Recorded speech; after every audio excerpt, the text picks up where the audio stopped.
Anong tugon natin sa salita ng Diyos? 'Di ba? Yun nga, sa 3 linggo na pag-aaral natin about mission-hearted, no? Tinuturuan tayo dito sa pinag-aaralan natin. Dapat magkaroon tayo ng puso sa pagmimisyon, heart for mission, right? And ngayon po, ano natin? Response natin. Natututo ba tayo sa 3 linggo na 'yon? Nasisimulan na ba natin yung mga pagmimisyon natin sa family, sa work, sa friends, sa classmates, right? Nagagawa na ba natin? Nakapag-start na tayo. And alam niyo po ba, yung pag-aaralan natin ngayon, mas tuturuan pa tayo dito. Di ba nakakatuwa? Kasi ganun yung kabuti ang Panginoon. Tuturuan pa niya tayo talaga lalo kung paano natin paghahandaan yung pagmimisyon. No? Iba-iba man yung pagmimisyon natin sa buhay, but lagi nga sinasabi, pinag-usapan natin, tinawag ka para sa mission. Tinawag tayong lahat, walang exemption dito po. And nakita rin natin doon, pinag-aralan din natin yung pagkakasundo, ano ba dapat yung ginagamit natin sa pagmimisyon, ano po ba dapat yung resources natin, sino lang ba dapat yung ligtas. Nakita rin natin yon. Tinawag para sa pagkasundo, yung pangalawang topic natin. And yung pangatlo naman, kabahagi ka sa pagliligtas ng Diyos. Right? Ano talaga wala ka talagang exemption, kabahagi ka, tinawag ka para sa misyon, kabahagi ka pa. Di ba? At ngayon naman, makikita natin dito, if sino po nakapag-advanced reading. Yun, marami-rami naman. Nakapag-advanced reading tayo, nakita natin na may 3 cities ulit na pupuntahan si Paul dito. Right? And makikita natin doon kung ano ba yung mga iba-ibang response ng mga tao sa salita ng Diyos. Ngayon, yun yung pag-aaralan natin. Kaya ang title natin ngayon is, Ang Tugon Mo sa Salita ng Diyos. At may 3 tayong pag-uusapan dito. Una, paglaban sa salita ng Diyos. Pangalawa, pagmamahal sa salita ng Diyos. Pangatlo, pangungutya sa salita ng Diyos. Itong mga pag-aaralan natin, ito yung mga naging response sa bawat cities na babasahin natin ngayon. Pero bago yan, syempre, hayaan nyo po na ilit ko kayo sa prayer at tayo po yumuot manalangin. Aming Diyos Ama, kami po'y lumalapit sa oras na ito, Panginoon, at nagpupuri, Panginoon, nagpapasalamat dahil dakila ka. Bagamat, Panginoon, alam namin may kontrolado mo ang panahon, umulan man, umaraw, Panginoon. Patuloy ka, Panginoon, na sumasama sa amin. Maraming salamat, Panginoon, at sa oras na ito, panalangin namin, ang aral mo lamang, Panginoon, ang matutunan namin, Panginoon, at tumatakto sa puso't isip namin. Maraming salamat sa iyong papuri sa pagsamba sa pangalan ni Jesus. Amen. Okay, so una, paglaban sa salita ng Diyos. Okay, again, we encourage you na dalhin po natin yung Bible lagi natin. And much better po kung Pinoy version yan, meron po tayo dyan na Pinoy version. Mas maganda po na gamitin natin yon para mas nagko-connect tayo, pare-pares tayo ng version na ginagamit. If wala pa po kayong Pinoy version, meron po tayo dyan sa likod. Pwede po kayo mag-request kila Pastor Jim, ayan, kila Ate Chi, pwede po kayo mag-request dyan. At bibigyan po niya kayo. Okay. Sige po, sabay-sabay po natin basahin. Nandiyan na po kayo. Okay. Sa Thessalonica, verse 1. Dumaan sina Paul at Silas sa Amphipolis at sa Apollonia. Saka sila dumating sa Thessalonica. Merong sinagog doon, kaya gaya ng nakasanayan, pumunta doon si Paul. Sa loob ng 3 weeks, tuwing araw ng Sabat, nandun siya at nakikipagdiskusyon sa mga taong gamit ang Scripture. Ini-explain niya sa kanila at pinoprove niya gamit ang Scriptures na kailangan talagang maghirap ang Christ at mabuhay muli sa kamatayan. Sinabi ni Paul, si Jesus na pinoproclaim ko sa inyo, siya ang Christ. May ilan sa kanila ang nakumbinsi at sumama kina Paul at Silas.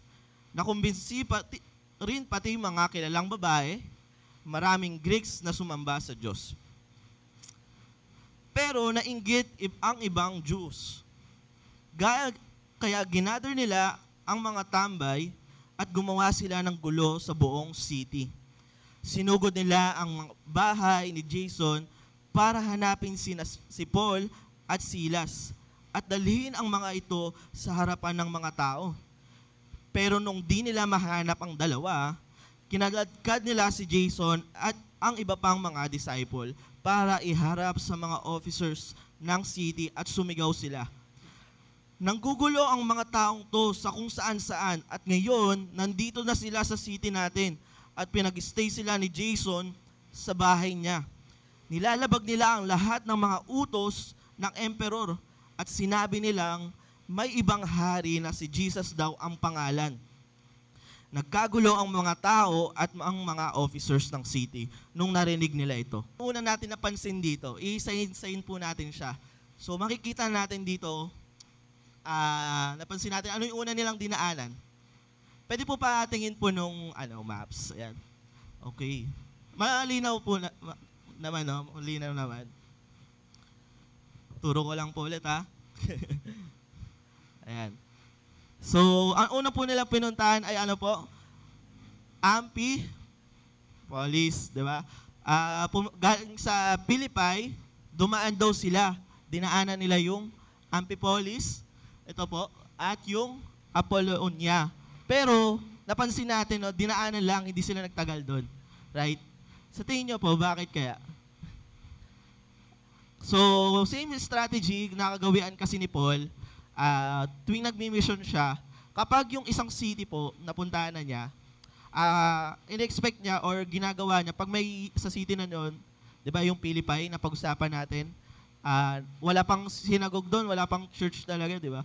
Pero after nun, nakabuo siya ng mga disciple doon, and then, yung city na yun, yung Philippi, sila na yung bahala sa bawat bayan. Kaya dinaanan na lang po ni Paul at Silas yung lugar na yon. Hindi na sila nagbahagi pa ng magandang balita doon. Hinayaan na niya ang Philippi Church ang magbahagi ng mabuting balita sa lugar na yon. So dinaanan lang nila. And then pumunta sila sa Thessalonica na. Yan, nakita naman po, no, sa Thessalonica. Doon sila nag-stay for 3 weeks, no, sinabi dito. And alam niyo po ba, ang Thessalonica ay very strategic for missioning kasi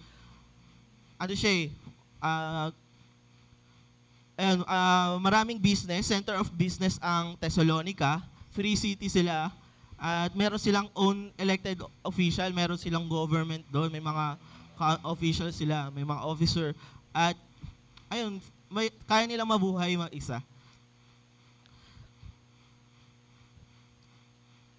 So makikita rin natin dyan, yan. Dito tayo mag-focus po kayo dyan sa verse 3 to 4.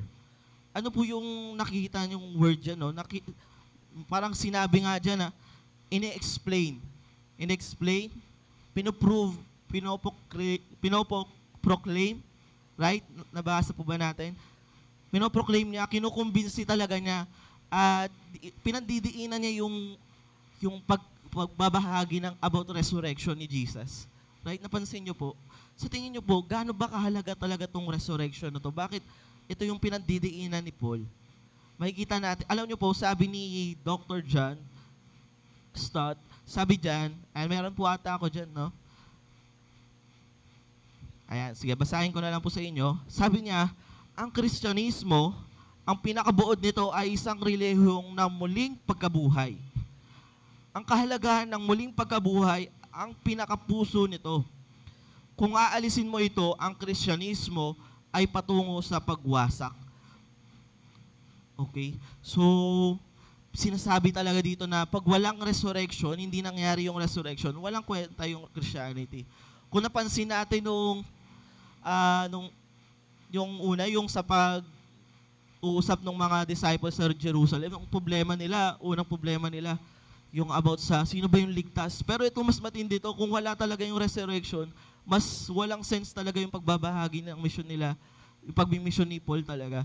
Dahil hindi totoo yung kinikwento niya. Right? Ganun po ang epekto ng resurrection. So, pinandidiinan po talaga niya kung na totoong nangyari ang resurrection at naligtas na sila ng Panginoong Hesus.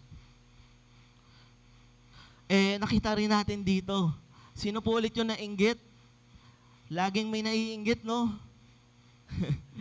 Laging may naiinggit. Laging meron, hindi talaga may iwasan sa pagmimisyon. At ganun din po sa buhay natin, no? Lagi naman talaga may challenges. Lagi naman talagang may kumukontra. Hindi talaga po may iwasan yun. Maski dito, sa kwento nakita natin na meron talaga manggugulo at manggugulo. So nakita natin dyan na inggit yung mga ibang Jews. Mapapansin natin yung strategy ng kaaway dito is pare-pareho lang kung paano, kung naaalala nyo kung paano yung ginawang ng kaaway kay Jesus, kung paano siya pinagbintangan, na sinabi din nito, may ibang hari daw na naghahari ngayon, si Jesus daw yon. And nagkakaroon tayo dito ng misinterpretation kasi kala nung hari, pag dinadala nila yung mga disciple ni Jesus sa mga officers, sa mga kings, ang expectation syempre ng pagkakaintindi niya, papalitan mo ako, ganun. 'Di ba? Syempre ayaw ng mga hari yun. Ganun din naman sa mga ibang sa napapanahon ngayon, takot talaga maagawan ng posisyon, kaya naiinggit. Ayaw nila magpalamang. 'Di ba? Sana po check din natin yung puso natin, no. Hindi na natin dapat tingnan yung iba pa. Okay? Huwag niyo natin tingnan yung iba pa. Check natin po yung puso natin. Kung may ganun pa ba tayong pag-uugali? Ayaw ba natin lagi nagpapalamang? Gusto ba natin tayo lagi yung sentro nung kwentuhan, nung ikaw yung bida sa kaibigan? Huwag lang po sana tayo magkaroon ng ganun, no? I-check po natin yung puso natin. And dito, ganun din. Nagkakaroon din lagi rin, noon pa, nangyayari na talaga siya. Na merong pag-iinggit at nagkaroon nga dito ng misinterpretation dahil iba naman talaga yung meaning ng paghahari ni Jesus. Right? Naunawaan naman natin kung paano yung plano ng Panginoon sa paghahari niya talaga, no? Naunawaan naman natin, right? Na buong mundo naman yun. Paghaharian niya, babahagian niya na salita ng Diyos, magandang balita. Pero dito naman, iba naman yung sa king, di ba? Pinaghaharian niya, yung lugar niya, yung nasasakupan niya. Pero yung Panginoon, sasakupin niya is lahat talaga yung puso natin, paghaharian niya. Kahit king ka pa, paghaharian ka niya. Okay, subalit, ayun nga, nakita rin natin dito, merong isang pangalan. Sino yung pangalan na yun? Lalaki? Si Jason. Kilala niyo po ba si Jason? May maraming Jason no? Pero may Jason din dito. Last time, yung si Lydia naman. Lydia naman yung pangalan, no? Pero dito naman Jason. Same lang din sila nang nangyari. Inopen lang din niya yung tahanan niya para sa pagmimission. And gusto ko lang din sa inyo na sana ganun din tayo talaga. Dito pa lang, nakikita na natin, dapat kung para sa mission, para sa Panginoon yan, i-open natin instead na para sa mga gathering ng alam niyo na, gathering ng kung ano-ano, na hindi naman kalugod-lugod sa Panginoon. Sana kung ganun din naman, na open din tayo, i-open mo na rin naman para sa Panginoon. Right? And, alam niyo po ba, si Jason po is kamag-anak yan ni Paul. Nabanggit yan sa Romans 16, verse 21. Hindi na natin dadaanan yan, pero kamag-anak siya ni Paul.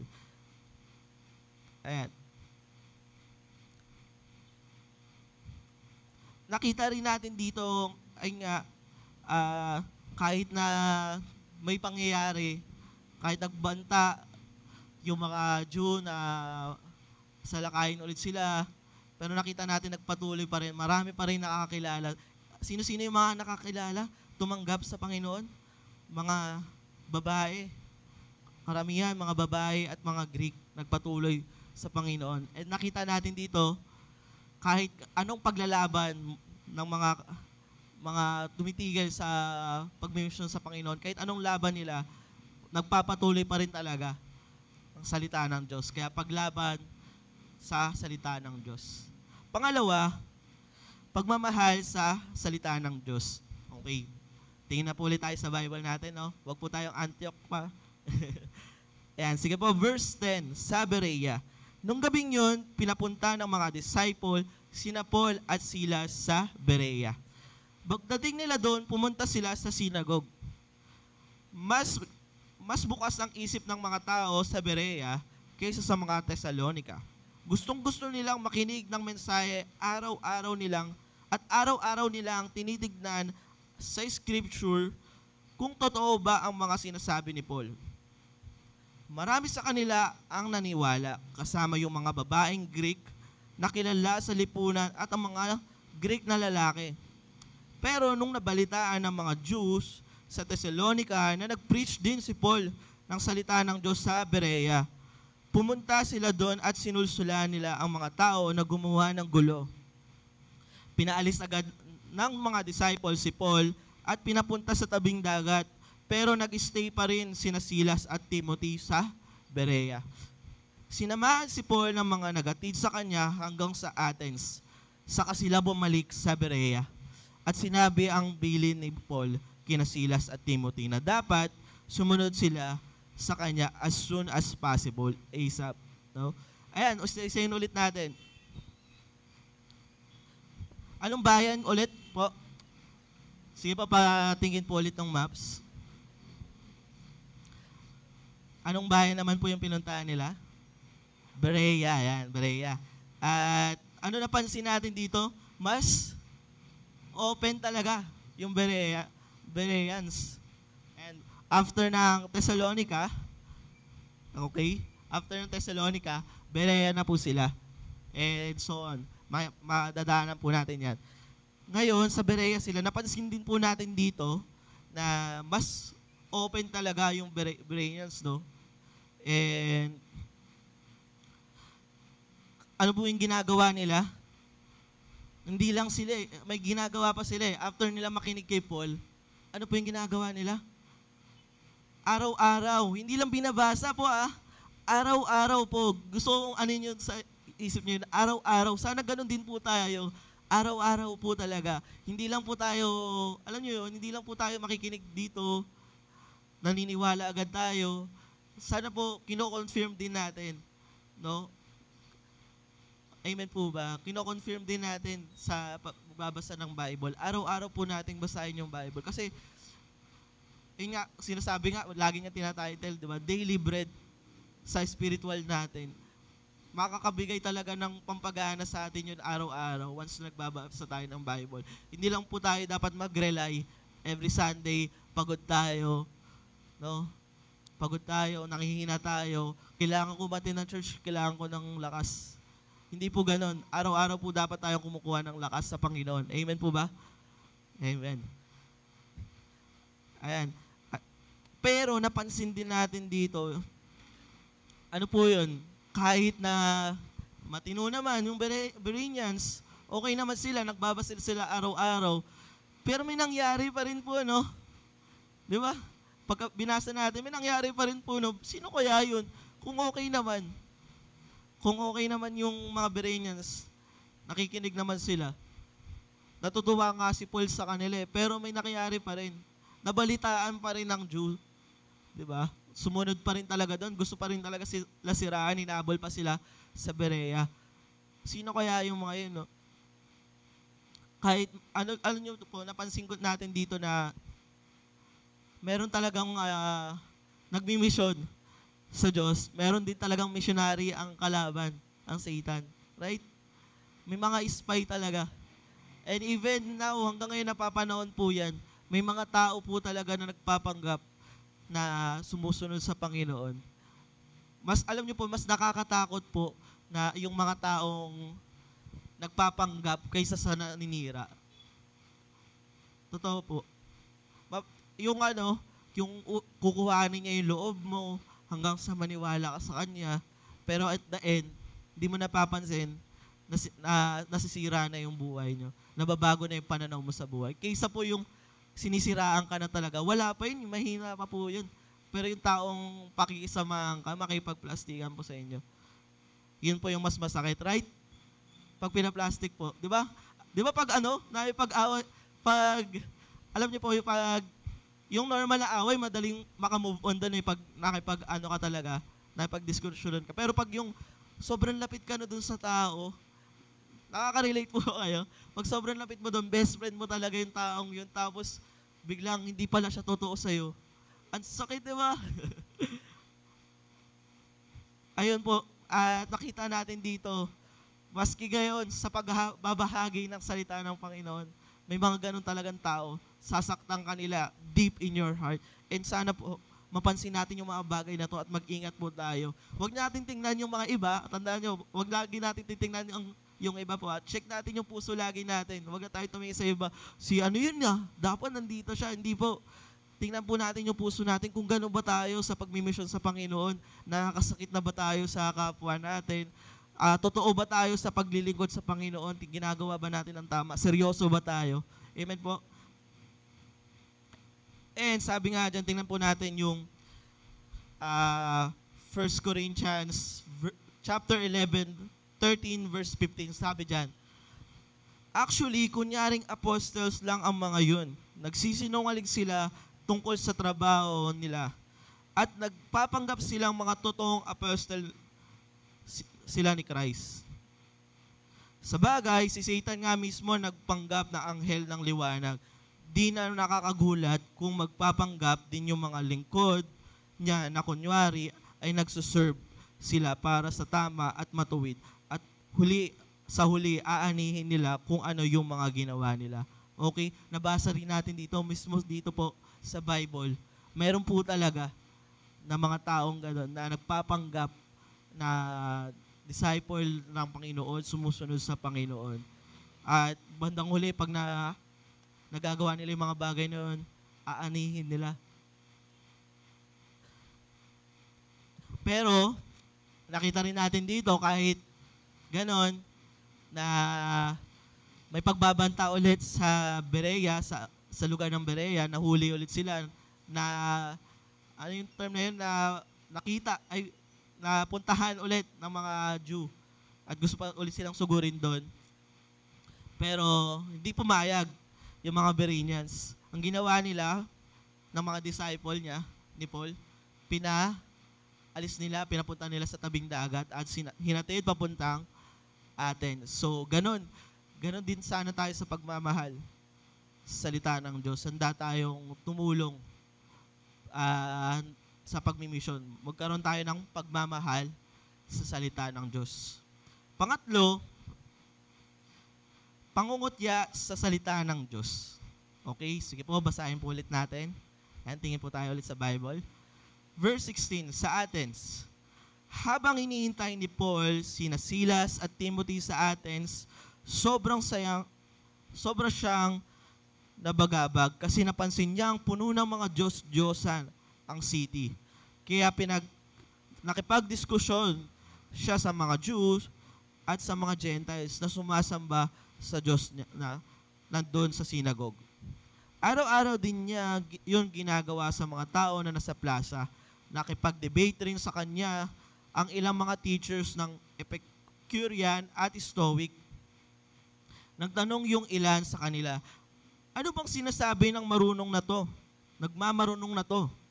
Sumagot ang ilan, parang nagpipreach yata siya tungkol sa ibang mga Diyos. Sinabi nila yun kasi nag-preach si Paul tungkol kay Jesus at sa muling pagkabuhay. Sinama nila si Paul sa harap ng city council na tinatawag na Areopagus. At sabi nila, gusto naming malaman kung tungkol saan yung bagong teaching na sinasabi mo. Bago sa pandinig namin ang ilan sa mga sinasabi mo, kaya gusto naming malaman kung ano bang ang ibig sabihin ng mga yan. Mahilig kasi ako ang lahat ng taga-Athens, pati mga foreigners na nandun, na pag-usapan at pakinggan ang mga latest na mga bagay, doon nila inuubos ang oras nila. Tumayo si Paul sa harap ng city council at sinabi niya, mga Athenians, nakikita ko na napaka-religious nyo sa lahat ng bagay. Sa paglalakad ko sa city, dito sa city nyo, tinignan ko yung mga lugar kung saan kayo sumasampalataya. At may nakita akong altar na may nakasulat na ganito, sa Diyos na hindi kilala. Sinasamba nyo ang Diyos na to kahit hindi nyo siya kilala. Well, hayaan niyong ipakilala ko sa inyo ang Diyos na gumawa ng mundo at ng lahat na nandito. Siya ang Panginoon ng langit at lupa. Hindi siya nakatira sa mga temple na ginawa ng mga tao. Hindi rin niya kailangan ng kahit na anong ginawa natin. Kasi siya na mismo ang nagbibigay ng buhay at hininga at ng lahat ng bagay sa lahat ng tao. Galing sa isang tao, ginawa niya ang lahat ng lahi ng tao at hinayaan niya silang mabuhay sa buong mundo. Siya mismo ang nag-set ng kanya-kanyang panahon at boundaries ng mga lugar kung saan sila titira. Ginawa to ng Diyos para hanapin siya ng mga tao at baka sakaling sa paghahanap nila, makita nila ang Diyos. Pero sa totoo lang, hindi naman malayo ang Diyos sa kahit sino sa atin. Kahit mabubuhay tayo, nakakagalaw at nagiging kung sino tayo dahil sa Kanya. Sabi pang ng isa sa mga kababayan niyong Makata, mga anak din tayo ng Diyos. Ay, mga anak din niya tayo. Dahil mga anak tayo ng Diyos, huwag nating isipin na kagaya ng Diyos ang mga rebulto na gold, silver o bato na ginagawa ayon sa imagination at skill ng tao. Pinalagpas ng Diyos ang mga panahong di siya kinikilala ng mga tao. Ngayon, iniuutusan niya ang lahat ng tao sa lahat ng lugar na magsisi at tumalikod sa mga ginagawa nilang masama. Kasi tinakdanan niya ang araw kung kailan niya hahatulan ng patas ang buong mundo. At ipapagawa niya ito sa mga taong pinili niya. Pinatunayan na niya ito sa lahat nung binuhay niya ang taong yun mula sa kamatayan.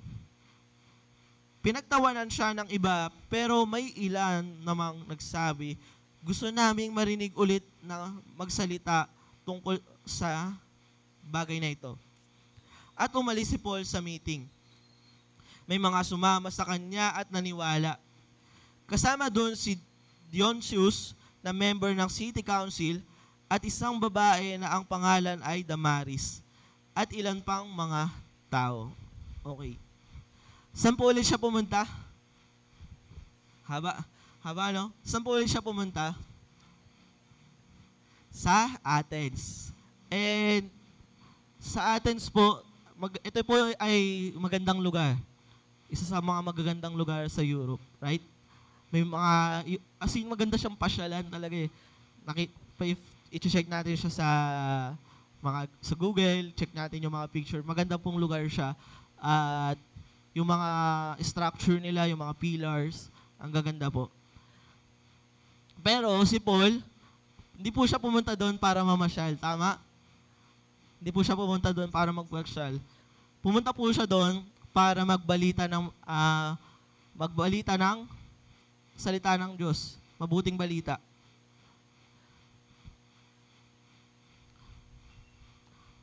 Ano pa po napansin natin dito?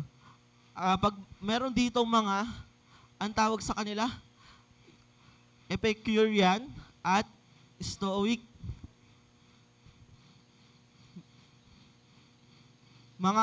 Ang mga ito po ay, una yung Epicurean. Ito po yung mga philosophy rin po sila na ang gusto lang nila is yung mga bagong experiences. Mahilig sila, gusto nila yung pleasure lang. Yung matutuwa yung physical nila, yung gagawin nila tong bagay na to kasi nasasarapan sila doon sa ganong pag-ugali. Ganon po yung mga Epicurean. Nagdi-discover sila ng mga bagay-bagay na para sa pagnanais lang nila. Naniniwala sila na enjoy your life. No? Sulitin natin yung buhay. Yun yung motto nila. Parang YOLO. You only live once. Sa Stoic naman po, sila yung mga ayaw maniwala sa pagsamba sa mga Diyos-Diyosan. Di sila naniniwala doon. Ang Diyos nila is yung universe. Pinag-aaralan nila yung mga universe. Pinaniniwalaan nila na dapat may disciple at self-control tayo. May discipline at self-control tayo. At ang paniniwala nila, sundin mo kung ano yung sa tingin mo tama. Kung ano yung, parang, para sa akin tama ito. Ito yung self-sufficient. Gusto nila, pag sa tingin nila tama yun, gagawin lang nila yon. May sarili talaga silang desisyon. Kanya-kanya sila. Karamihan sa kanila, may abang. At ang sinasabi nila sa kanilang mga followers ay hindi kailangan ng tulong ng Diyos. Hindi nila kailangan ng tulong ng Diyos. Ganun sila, mga stoic. Nakita natin po ito mga to. Sa Athens din po, alam niyo po, doon din nagsimula sila Socrates, right? Sila Plato, sila Aristotle, doon po sila, mga philosopher. Mga taga-Athens din po yung mga yan. Nakita po natin dito na habang nagbabahagi, interesado sila eh. Gusto nila mapakinggan. Kasi, bago sa kanila yung binabahagi ni Paul. Kaya in-invite nila sa council dun sa Areopagus. Yung lugar na yun parang ano siya eh. Isa siyang meeting place. Mga bato rin doon. Meeting place nila yun. Doon sila nag-uusap-usap.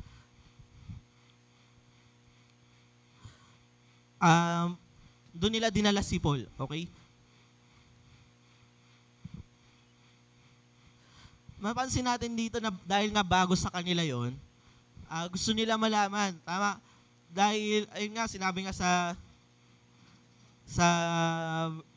nakita rin natin na sa part ng, nakita natin na sa part na to na may mga Diyos-Diyosan sila eh. Nakita ni Paul, may iba-ibang Diyos-Diyosan sila, may mga nakaganon, may mga nakaganon, nakaganon. Iba-iba talaga, marami silang Diyos-Diyosan. Pero dito, mapapansin natin na siguro kaya gusto nila iimbitahan kasi gusto nila malaman kung sino tong binabaging bagong Diyos. Baka magtampo rin tong binabaging Diyos ni Paul eh. Gusto nilang gawan din ata ng rebulto. Pero binahagi dito, ang ganda ng intro ni Paul, no? Sinasamba nila yung mga hindi nila kilalang Diyos. Di ba nakalagay doon? May mga iba-ibang Diyos. Diyos para kay Zeus, Diyos para dito. Tapos may nakapangalan na para sa Diyos na hindi kilala.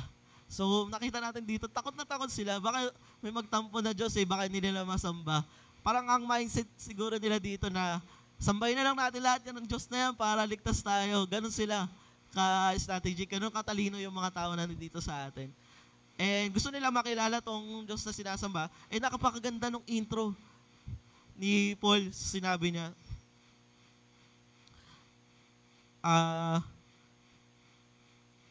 balikan po natin yung part na yun, no?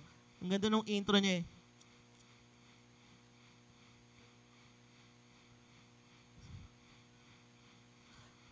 Sabi niya dito, no, sa verse 23 to 24, sabi diyan, sinasamba nyo ang Diyos na to kahit hindi nyo siya kilala.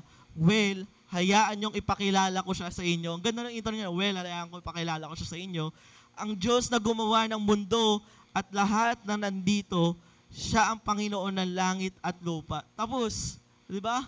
As in, tinumba niya lahat talaga ng mga Diyos-Diyosan ng iba. Kasi, langit at lupa, Panginoon na to ng lahat eh. Gumawa ng langit at lupa ng mundo.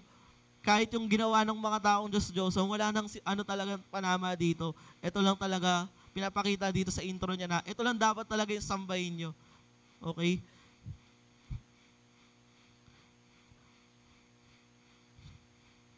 Sabi niya, no, may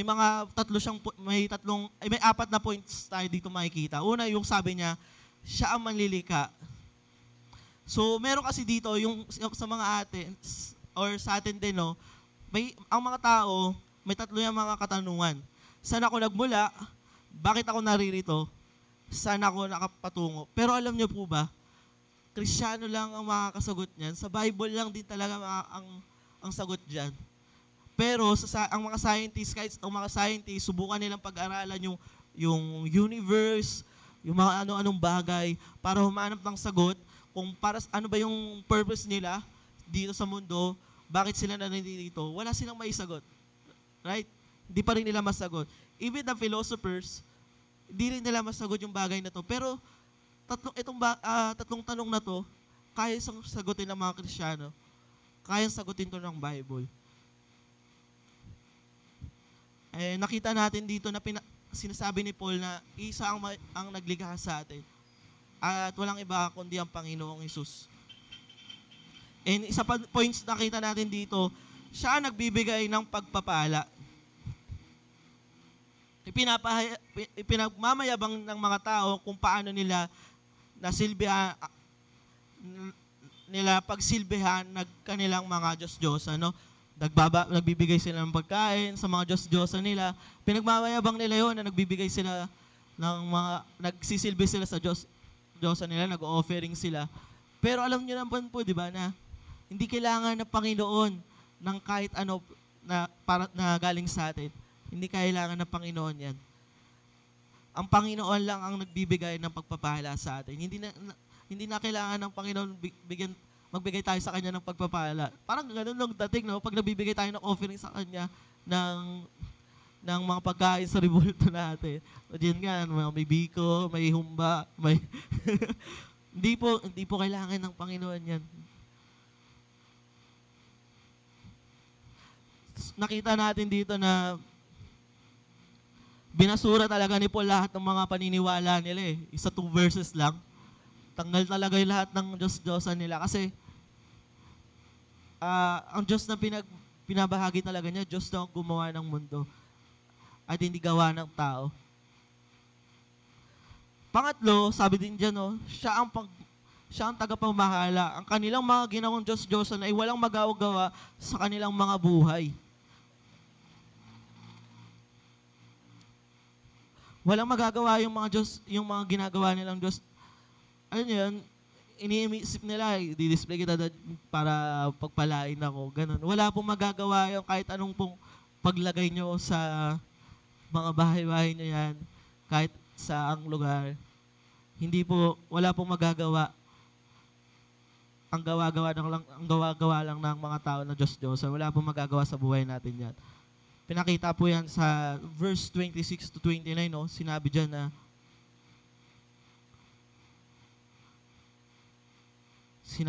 na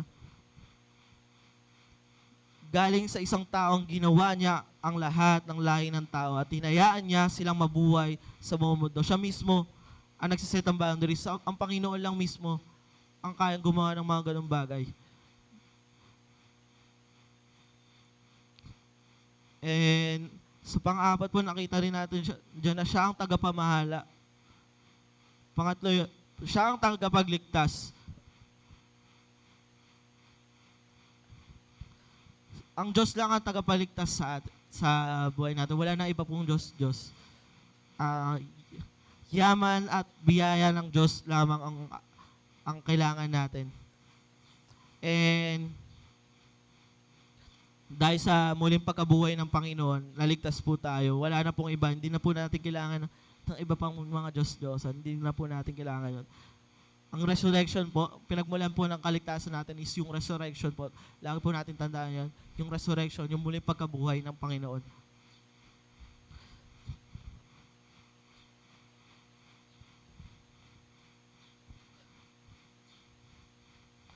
Ito po, sige po, sa ating pagtatapos, let me read this po. Sige po, tayo po tumayo.